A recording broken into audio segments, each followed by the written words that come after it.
Opluchting en blijdschap juist in het Cambuurstadion na de 4-1-overwinning op Volendam. Want na zo'n wedstrijden op regen zonder winst nam de druk ta. Boven dat lieten mokkende supporters hadden een dag van de wedstrijd jaren door de training te versteuren. Deze overwinning wie dus heegnedig.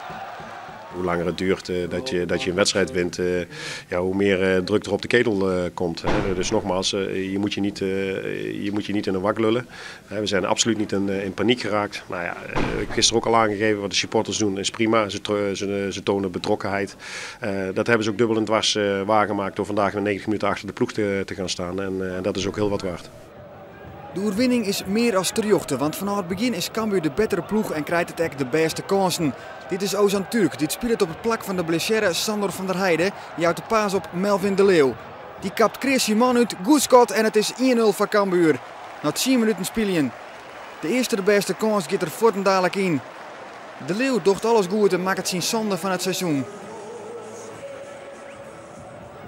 Sporadisch klikt Volendam ook wat. Dit is Lindenberg op Ahahoui, maar Robert de Loeke is alert en helpt het gevaar eruit. En verder is het Cambuur dat de klok slacht. Mooi hakje van de Leeuw op Robert van Boksel, die het prima speelt op het middenveld. Die vindt Mark de Vries. Het wordt wat lang voordat er hem de controle had, maar dan toch het schot in de kwarte hoeken, maar Stevens redt. En dan krijgt van het skoft de uittrap van Te Loeke. Dissels in één keer terug op de Vries. Dit moet dan de 2-0 worden, maar nee, wen net. Het is het euvel van Cambuur de laatste weken. Vol kansen, maar te min goals. En aan het begin van de tweede helft breekt dat de ploeg op. Ahahoui hield al vrij spelen, bloedrestig en maakt het 1-1. En de vastsprong is voort. En dan lijkt het weer mis te gaan. Krijgt als de vaggie in de wedstrijden. Net scherp genoeg uit de kleurkamer. Ja, er zijn natuurlijk nog puntjes waar we aan kunnen werken. Die 1-1 die valt eigenlijk binnen uit een counter en dat mag ons niet gebeuren. Maar goed, we hebben de draad opgepakt en we hebben ons laten zien wat we kunnen. En ik denk dat we tevreden mogen zijn. Want Cambuur laat zien mentaal sterk te wijzen en ze zetten haar een vlug uit het chinslag hinnen. Dit is Bob Schepers in de ploegkamer van de Leeuw. Knappe vastzet en een prachtig hakje van Charles Dissels. Een kunststikje en hij maakt er weer 2-1 van voor Cambuur. De vastzet is op maat van Schepers en hij docht het prachtig jet Charles Dissels.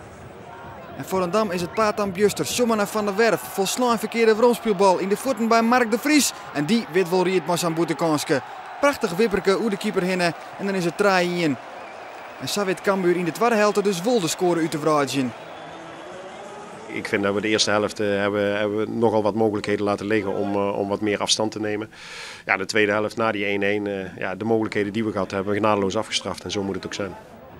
In de slotfase wordt het nog mooier. Marco van der Heijden is in het veld kwam en maakt het na een slepende liesblessure zijn debuut. En hij zocht Martijn Barto vrij voor de keeper komen. Die bal mat er vanzelfs al in, maar daar is Van der Heijden. In eerste instantie nog net, maar dan draait er hem zelfs vrij in het strafschopgebied en maakt hij de 4-1. Een prachtig debuut voor hem. Ja, heerlijk. Ik heb er lang op moeten wachten. Dus, we zijn al in maart en het waren meer speelminuten. Maar als je dan meteen mag scoren, dat is echt heerlijk. Ja. Echt heerlijk. Ja, hoe viel is die dan? Ja, geweldig. Geweldig. Ook nog aan de kant van het publiek. Dus uitzinnige menigte. Dus dat was echt heerlijk. Wat is dat jou gegund, joh? Geweldig.